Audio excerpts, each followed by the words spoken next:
Hi, in today's video, I'll show you how to turn off developer options on your Android phone. First, open the Settings app on your Android phone. Next, scroll down and tap Developer Options.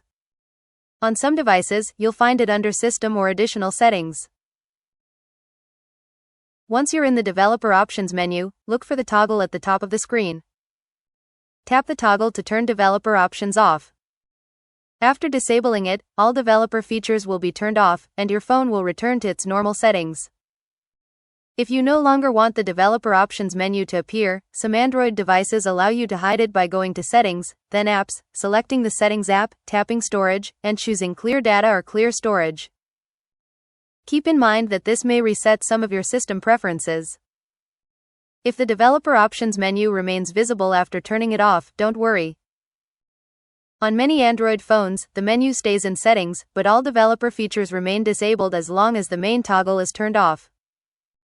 That's all. You've successfully turned off developer options on your Android phone. Happy watching. Don't forget to subscribe for more.